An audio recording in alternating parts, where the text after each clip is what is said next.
Welcome to the Deep Leadership Podcast. Today I'm joined by Wylie McGraw. Wylie is a former star baseball pitcher, competitive bull rider, and three-tour combat veteran. He is the founder of Radical Performance Acceleration. For more than a decade, Wylie has been working one-on-one with the highest performing professionals, guiding them to accelerate beyond what they ever imagined possible.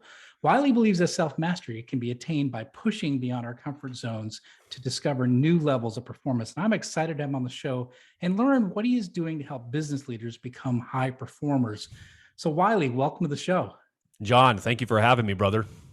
I got to say, you're the first bull rider we've ever had on the show. So that's a first. We've had a lot of veterans on the show, but we haven't had a bull rider. So tell us a little bit about, you've got a really interesting background from sports in baseball to bull riding to eventually going into the Army and doing 3 combat tours. Tell us a little bit about your background, how you kind of went from sports to the military to now what you're doing today. Oh, absolutely. And I'll do my best to keep it as surface level so that if people want to read more in depth, I did put it together on my website. They can go to wyliemcgraw.com for that because there's more just meat to bite into. But yeah, for my background, for the sake of your question, John, I was a competitive baseball player. I grew up in a household of athletes. My father being a semi-pro ball player, I grew up around professional baseball players themselves. So the talent that I had was cultivated.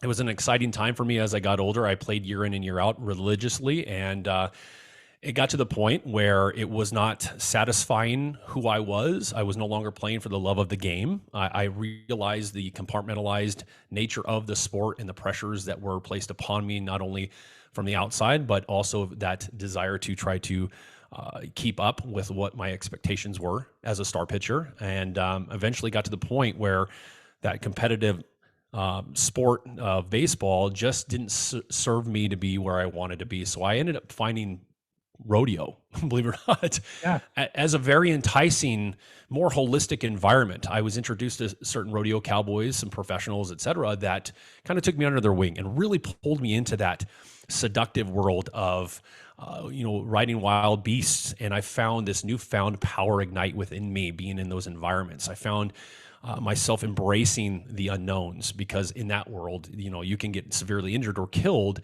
but you don't go into it thinking about those things. All you care about is hyper focus on your presence, your intuition, your gut, your mind, et cetera, all at the same time. And I found this new version of myself coming alive, and I got really excited about that guy right there. And that drew me more into the world of finding real world challenges and things that could really stretch my capacity as a man, as someone who wanted to be the best version of myself. And after, doing that competitive bull riding for many years, the military came knocking. And I decided that was where I wanted to go next. I wanted to be around other men and even women like me that really wanted to explore all areas of their life and go out into the world and find challenges that really made them become elite, if you will, in who they are. And I found the military being the very place that served that desire. And I joined, the United States Army, became an Army combat infantryman with the 101st Airborne Division. Yep. And I did 3 tours of duty overseas. And I found in the middle of combat my ability to be eerily calm in those chaotic moments. I found myself, because of that bull riding experience, translating into my leadership in the military and combat, my superpower of being able to see blind spots in performance in the middle of those chaotic moments, and being able to really mold and lead my men and myself so that every aspect of our performance always produced positive outcomes for the missions that we were on. And it eventually just bled me into this world of discovering more about myself when I got out of the military. Self-mastery, I chased that. I wanted to study every angle of who we are as human beings, from the neurosciences, the psychologies, holistic health, alternative medicine. Every area from east to west for me was all about how do we become the most optimized versions of ourselves so that we can manage inner volatility and be able to lead fearlessly without any stress or any kind of chaos that might hold us back. And that's why my background kind of gradually led me into this new world of performance itself, and where I discovered my ability to do that with high achievers. And that's what I do today. So you, as I understand, you started off like working with, PTSD, people who had Did, combat yes. veterans with Yes. PTSD and counseling, working with them. And is that where it began, where you started working with individuals like this, or? Yeah, absolutely, John. Being a combat veteran myself and understanding the rigors of war and being around other people that have suffered even more greatly than the stress that I dealt with when I got out of the military. Like I said, being in the military in a combat environment specifically, that superpower, if you will, of being able to see these blind spots, being able to address them head on from the inside out versus the outside in approach that we typically have in our society today.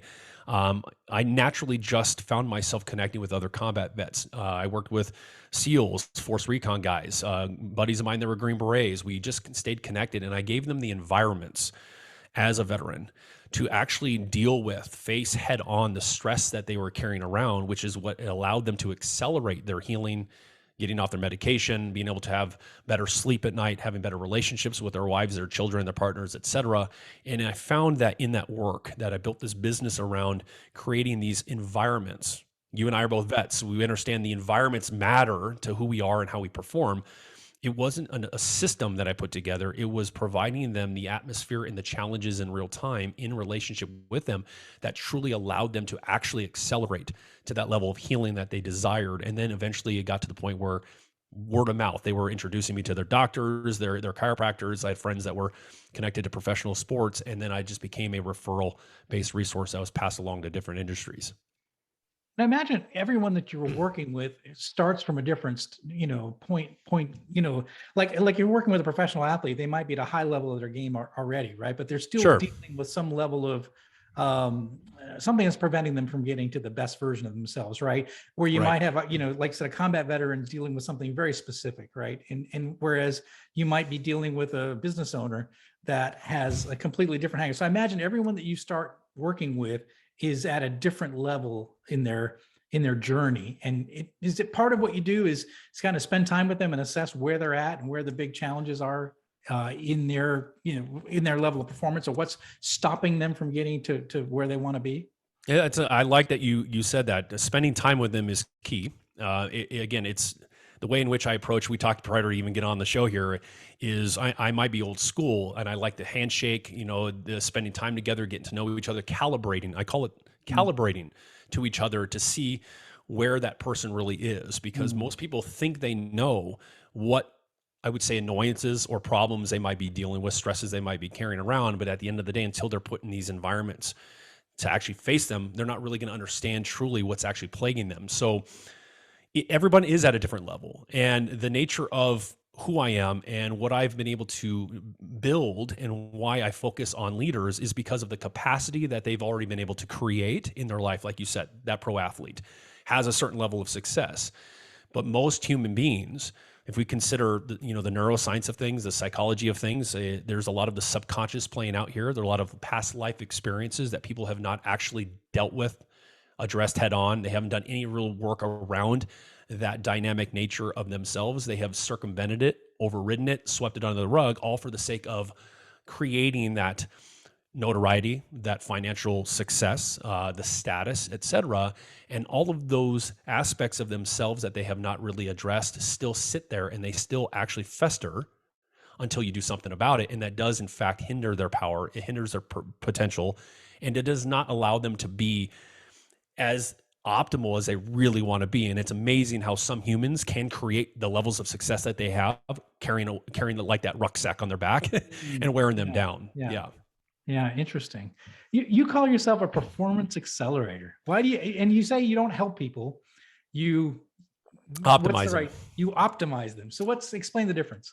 Sure. Well, I don't actually call myself a performance accelerator, and I want your audience to hear that these labels, our world is so labeled nowadays. These words that I use on my website, performance accelerator, are things that my high net worth and past professional clients have all called me or have had spoken about my work. So those are things that we've taken and said, you know what, this is what people are saying about who I am in comparison to, let's say, a coach, and the type of work that I do with them and the results that come from this work. So that's why we utilize those terms. I don't care what I'm called, because all I care about is working with specific types of leaders who really want to be the best versions of themselves, who really value personal challenges that stretch their capacity and get them to the top of their game so they can perform consistently, and without that stress, they can actually experience peace and freedom with everything they've got going on, so that the impact that they create is exponential and very sustainable. So Performance Accelerator is just that. It's all about human performance acceleration. I come to the table working with these types of clients, these leaders, from that holistic approach, which is why I call it human performance acceleration. It is not compartmentalized like many of our, everybody's a coach nowadays. Everywhere you go, everyone's a business coach, a finance coach, a life coach, a this coach, a that coach. And it's highly compartmentalized. And that's because most people don't actually do the real work holistically to address who we are as these dynamic, multidimensional beings. And that's the way in which I approach the work that I do with clients. And that's why it's the performance accelerates, because of the way in which I surround them in real relationship with them, with resources and other aspects of challenge that truly evolves who that person is from the inside out. Okay. And when you say holistic, what do you mean by that? Body, mind, soul? I mean, every area of who you are. I mean, we're not just some mind and some physical body. I know we hear that constantly, is it's all about mindset. That's only one part of it. There's so many more components to who we are. We are multidimensional. We are dynamic. Yeah. So when we try to approach a human being from the perspective of just focusing on systematizing business, we are not addressing other areas of their life, the dynamics in their life, the things that they carry around within them from their life experiences that were really negative or not very impactful in a positive manner to who they are. Most people don't even know how to get into those nuanced nooks and crannies with people, or they just don't want to go there. They think that that's not their job. I'm built for that. I knew that from a long time ago, being in the military, that I'm built to basically get into the trenches with people and battle these demons, these stresses, these nuances, and these annoyances, etc. So when I say holistic, I'm talking about holistic all around you. I have a vast network of 40 resources plus from different industries, from the medical community to neuroscience, all the way to even design, interior design, feng shui, martial arts, you name it. And when I need my specialist to work in tandem with me with a client in real time as it's happening, that's why we're able to get such monumental and profound results with them, is because I'm approaching it from all angles with them in the moment that it's happening. I'm not doing it from a very compartmentalized approach. Yeah. And it's different. Every client is going to be different, right? Absolutely. That's why where their challenges are, where their problems are. Right. So that's why it's almost hard to define what you do. Well, that's the thing, is it's all about human performance, and everyone's different, John, like you said. And there's no way that I could lay out a step-by-step process on what's going to happen. And one of the philosophies I live by and I work by is the fact that if you don't know what's coming, you will be the most vulnerable, and we're going to get the truth that we need to get out, and we're going to get the most results from that. But everybody wants to control the resources that they hire nowadays. There's a lot of yes men out there. A lot of leaders like to have yes men. They like to somewhat control the resources they hire, and they like to speak to the concept of transformation and growth and leadership. And they're failing miserably because they are not actually surrendering and allowing someone like what you and I have gone through in, let's say, boot camp. There's a framework there. We don't control what they're putting us through. We understand there's a somewhat of a structure that we're going to be put through, but we all have our own experiences that push us to our limits emotionally, mentally, physically, and even spiritually, so that we can be transformed from civilian into combat-ready service members. It's the same aspect. Yeah, I like that. I don't know if you've ever read the book "Living with a SEAL." It's a great book, but and I can't remember the author. I've not actually, but I've heard of it. Yeah. But he hired. I mean, as it turns out, it was David Goggins. We find out later, but you never know in the book. He just talks about the SEAL, and he hired David Goggins to live with him for like 3 months or so, and to transform his life. And it was the thing you said that was really stood out was he didn't know what was going to happen next. Right. And of course, Goggins is Goggins, right? He's like, throw on your shorts, we're going to go running. And he's like, well, it's, -2 and it's snowing outside. It's 3:45 in the morning. Let's go, So I think there's, and he talks about his transformation through that process. He realized that he could do a lot more than he thought possible because Mm. he had, whether it was a mindset or, just say like, well, I can't do that. I've never done that before. Like they would break the ice. He talks about this, where Goggins would have him go out to the lake and break the ice and go get in the water in the Right. middle of winter. And, and just to say, look, you've done something very difficult, and everything in life seems easier once you've done something really difficult. I think my experience in the military was that way. And I think yours is as well. When you go through these trials, these difficult things, and again, where you don't have control of what's happening and you come out the other side, you tend to be a little stronger. And like the next thing that comes by is like not that hard. Like nothing has ever been as difficult as some of the things I did in the military. It's never been no kidding. that difficult. So the rest of my life has been easy, compared to that, those experiences. So I love that you bring that kind of idea, that mindset, or this, we're going to take you through a process that where you're not going to know what's going to happen. And, but you're going to learn about yourself through the process. Well, that's the thing, is you're going to discover who you really are. And that, again, my work is obviously for everyone. That's why I work, with maybe 3-4 leaders a year. It's very intimate.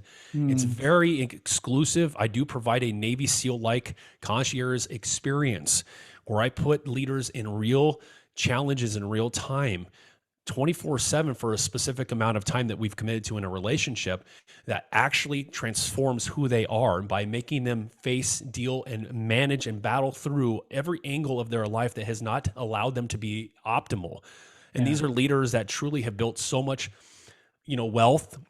They've built so many companies. They've done so much good stuff on the outside, but they have suffered in silence. Their relationships have been not that great. And these are people that are like, I want to know who I am. I don't care about the shiny things that you can promise me. I don't need a yes man. I don't want someone to tell me they're going to help me make more money. I already know how to do that myself. Who am I? Am I willing to be pushed far beyond even what I perceive are my limits? Am I willing to actually be held in this, I call them contained eruptions, so that I can finally transform who I am from the inside out and experience my fullest power and my fullest potential unleashed to the surface, so that anything that I put my focus on is always a positive outcome. Interesting. Yeah, well, I've got, so in some of your stuff I was reading through, you said that to experience our highest levels of success, we need to confront the realities that are preventing our performance from accelerating in the first place. So you kind of touched on this a little bit. We have to confront these.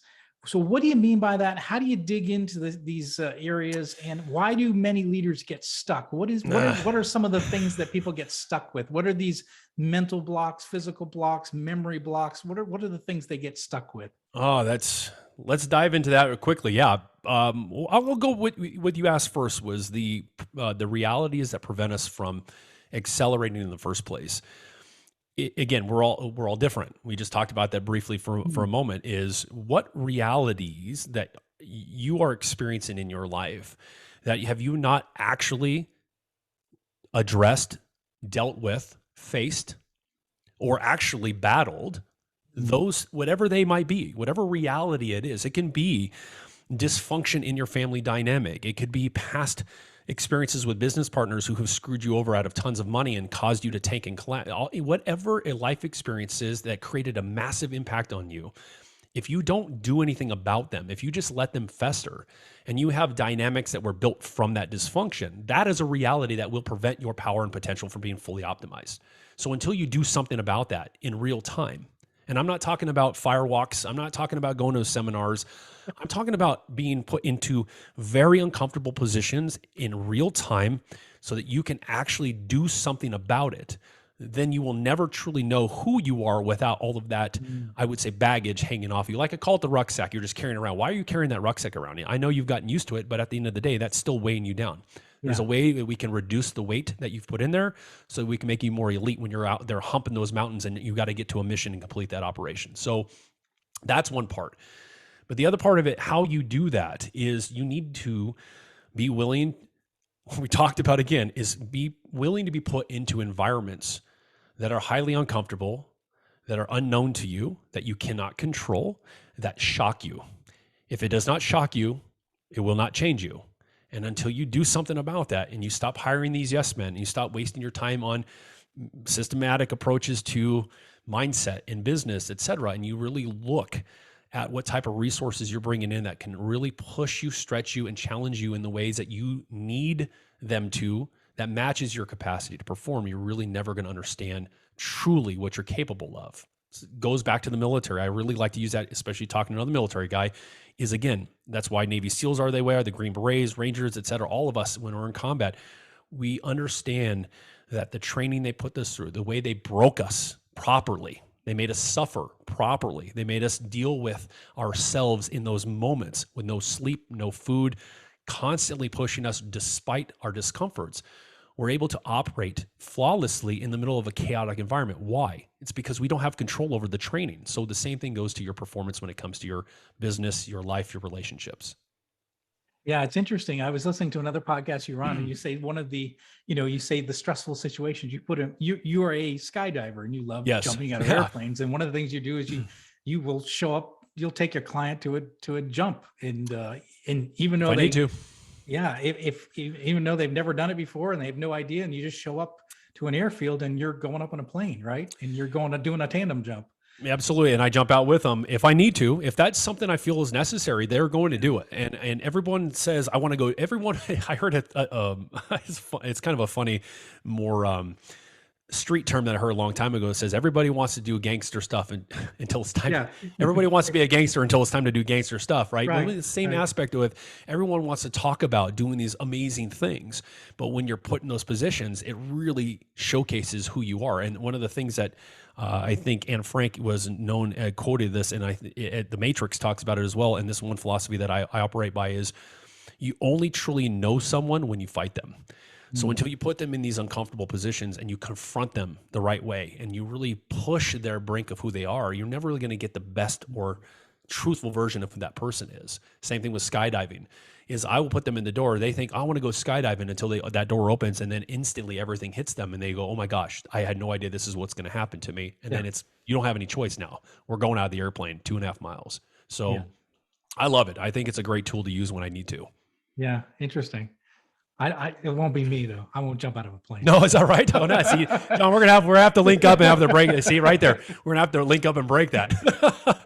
No, so some people are claustrophobic. I'm not claustrophobic, obviously, being a submarine officer. Of course. But exactly. Out of a plane, no thanks. So if you can handle a submarine, you can handle a flying through the air. I promise. I'm sure. I just don't want to do it anytime soon. I get it. You say that this is something you touched on a little bit. This idea that for us to thrive, we've got to get this stress. You call it erupted. The stress must be erupted and eradicated. Yes. So you talk about stress. So how do we do this?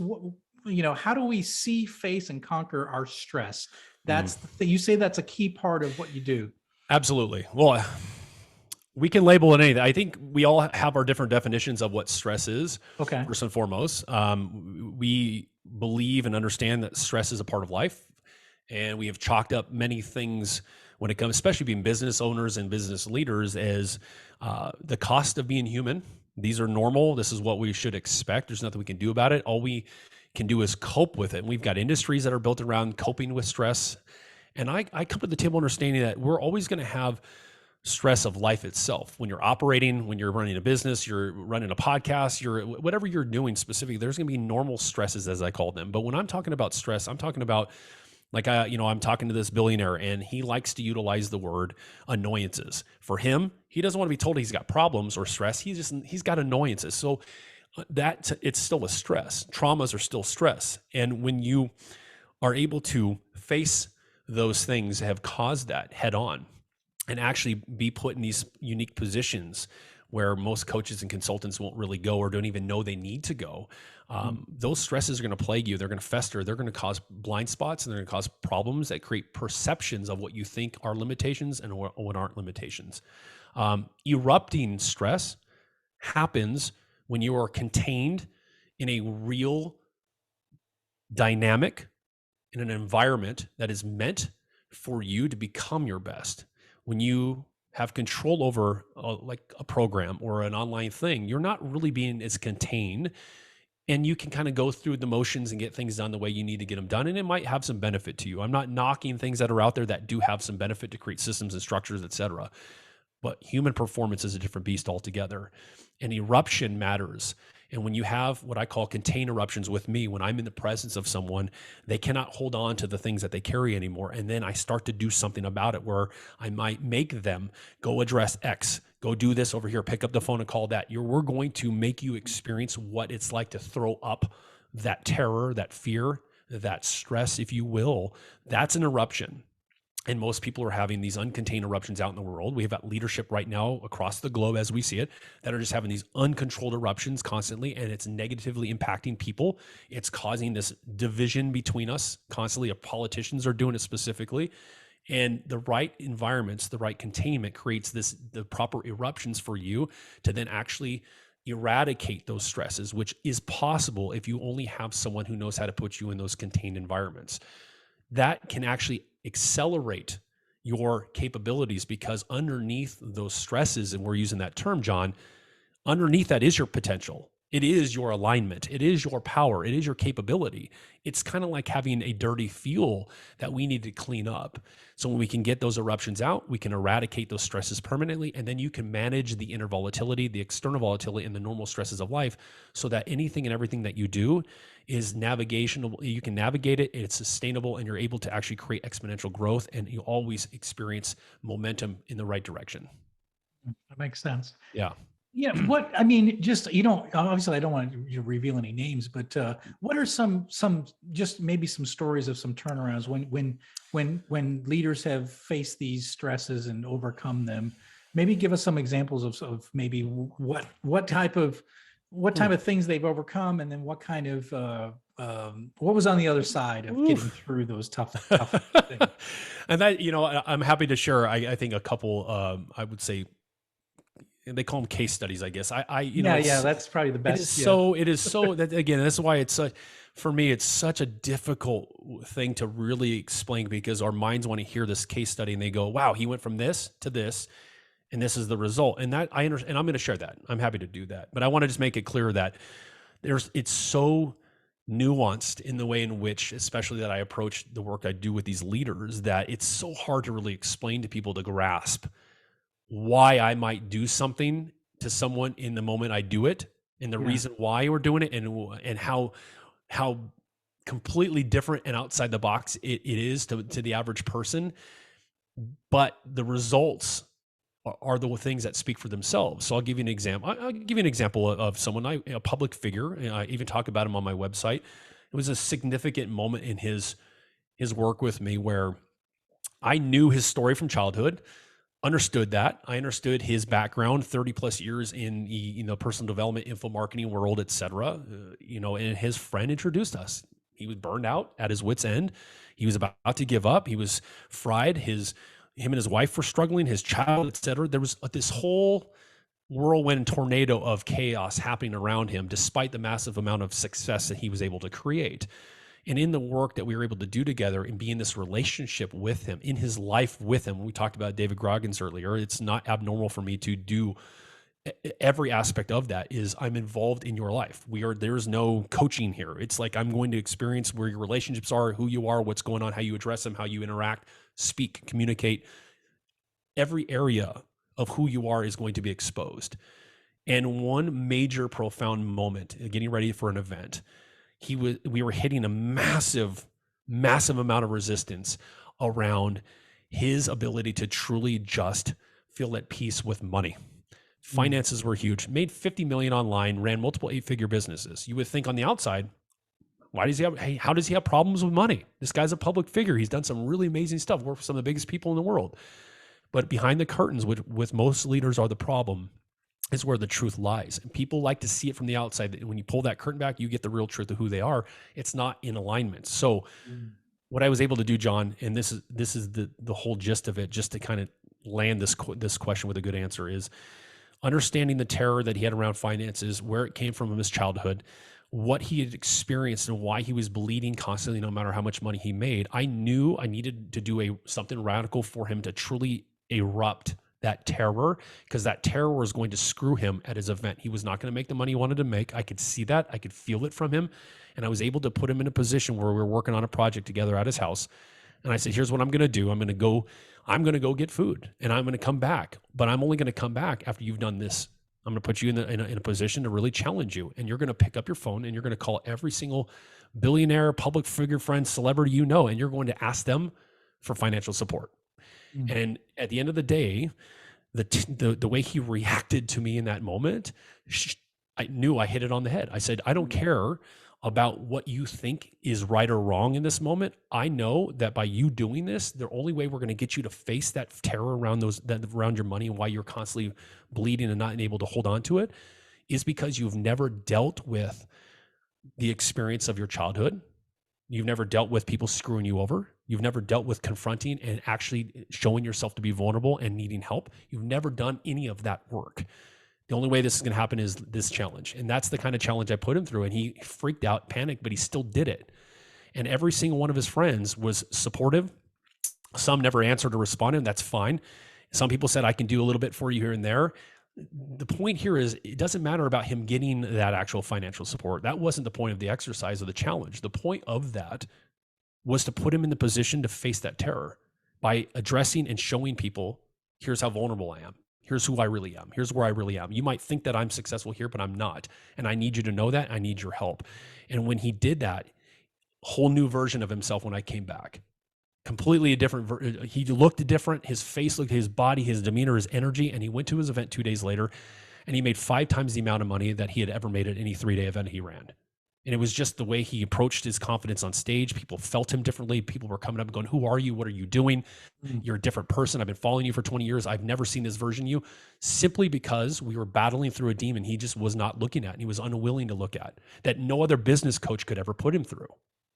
It's really interesting you say that, because I'm on another podcast with a good friend of mine, John Brubaker, and he's written 16 books and, on leadership and business performance. But one of the things he talks about, and I agree with him, is that we as leaders have our person on stage, right? When we're on stage in front of the world, we act a certain way, but no one gets to see what's happening backstage. And backstage, a lot of cases, is a mess, right? Yeah, so we go on stage, we got the smile and we're confident and everything is great, but backstage could be complete chaos, right? Right. And I think what you're saying is you go backstage and you help them deal with some of the mess they have, like when they're not on the stage. And when they get on the stage, they're actually better when they fix what's in the back that's a mess. Right. Well, that's the thing, is that's what optimization is all about. And I shared with you, and you said it earlier, I don't helping versus optimizing. I wrote that paper I sent you that's downloadable on my website, but it's all about understanding the differences between those that are in the helping field, that support and provide help, that move people along, and that of the optimization world, where it's a completely different beast. I come to the table from working the person from the inside out and from all areas and all angles. There is no stone left unturned in my work. It doesn't matter. Nothing's off limits. I will go after your relationships. I will go after the way in which you communicate. I will see those blind spots and I will make you deal with them in that moment. There is no, we'll get to it later, we'll figure out a different approach or a system or strategy. I'm going to basically kick your ass in the right way, in the right moment that you need it, because in that moment is where the real stress is coming to the surface. And we have most coaches and consultants and advisors that are doing good work, but they don't know that maybe someone's relationship with X over here is actually what's affecting them from making money over here. We try to approach it from the outside, from a compartmentalized way of thinking, where I'm working with a gentleman who lives in Costa Rica and he's well diverse in the music industry. He's a songwriter, producer, et cetera, and they're doing some amazing stuff with A-list celebrities. And he never could understand why, despite all of his success, that he kept having constant financial worry and trouble, and he kept experiencing no sustainable momentum despite how good he is at what he does. And he had hired 3 different business coaches to try to figure this out, and not a single one of them could produce the sustainable results he wanted. Going back to another case study, if you will, it's really the fact that he had no idea that the dynamics with the women in his life and how the hierarchy of things were and how they were viewing him and the way he was showing up as this man in their lives, that intertwined nature of those dynamics was plaguing his ability to be a provider and be a man that was actually sustainable in the way he was working. Until we had him address that, he was able to do anything. Once he did, completely different person. success and opportunities are showing up on his doorstep left and right. He doesn't have to do anything. So it's really a holistic approach. When you pull that curtain back, it's like, you know what, if you're going to be a leader and you're going to go out into the world and you're going to try to tell people how to have a great life, you're going to command people at companies, Fortune 500 companies, industry titans, et cetera, and your life is in turmoil, you're not being a real leader. That is not a real leader. A real leader has all of his ducks in a row and is willing to do whatever it takes to stay optimized so they can go out and actually create impact and move people without ever saying a word. It's all about who you are in presence. And we don't have that today. We have so many people in the public life just BSing everyone. Everybody's trying to emulate them, and nobody's realizing who is that person at the end of the day. Yeah. No, this is really good. I talk a lot about leading yourself first, and a big part of leadership is putting your own mask on first, that you can help others. And I think that's a big part of, you're not taking care of yourself physically, spiritually, emotionally, mentally, financially, then you can't lead your business. You can't lead your company. You can't lead your family. So these are really important aspects. And I think you're right. A lot of people haven't dealt with some of these issues. Well, there's some leaders that don't want it, and that's okay. There are some people out there, they like, their egos are too big, and they like the money they made, they like the notoriety they created, and they're the people that won't do this type of work. But there are other leaders out there that are swimming in the sea of that chaos, going, I need a resource. I need something that's going to stretch who I am and make me a better version of me. I don't care about the shiny objects, the fancy cars, the private jets. Those things are easy to attain because I have the capacity and the ability to do that. Where are the leaders that really want to know who they are from a place of peace and optimization, not the stress that they've dealt with and are endured their entire life? And that's why we approach the table from this perspective. I love it. This is really good. Yeah. Well, Wylie, this has been great. How can people find out more about your company and you and everything, all your resources? Yeah, WylieMcGraw.com. My website is basically my core philosophies and insights, perspectives that really challenge the way people think about performance and leadership. And they can just go there. And like I said, if there are leaders out there that want to even explore more of what you and I talked about, I always am open for conversation. I know this is the weirdest thing in the world now today. Everybody's being thrown through a funnel. Everybody's being put through some sales process. That's not how I roll. If you want to pick up a phone and have a call, we can have a conversation. There's nothing that I'm expecting to come from it other than I'm just here to support people to truly transform who they are. That's why it's all about optimizing leadership, because leadership is the key to the success of a society, an industry, a corporation, a military unit, et cetera. And if leaders are not literally living their best lives, they're going to limit the potential of others that follow them. Well, you just heard it. That's a great summary. And I agree 100% with that philosophy. So we're going to put a link in the show notes for everybody so you can check that out. And I do encourage you to take a look at his resources. And I've been through it. It's great. There's some great videos on there as well. And great articles, blogs. There's a bunch of good resources. Plus, you can pick up the phone and call Wylie as well, because he wants to help. So no, he doesn't want to help. He wants to optimize. It's all right, brother. Hey, you know what? It's a good conversation is good conversation, despite where it goes. And I care more about the work itself, and if I can keep pulling people out of the matrix, if you will, from the weird compartmentalized way in which we're approaching our leadership and our ability to do good things in the world, then I'm more than happy to do that with those that want to have it. That sounds good. Well, Wylie, I appreciate you coming on the show and sharing. John, thank you for having me, brother. This is really good. Thank you. It's been great. Yeah, you're welcome. Thank you. Thank you. Well, that's it for today. Thank you for listening to Deep Leadership. If you like this podcast, please subscribe and share so we can continue to build a world with better bosses. Until next time, this is John Rennie saying take care and lead well.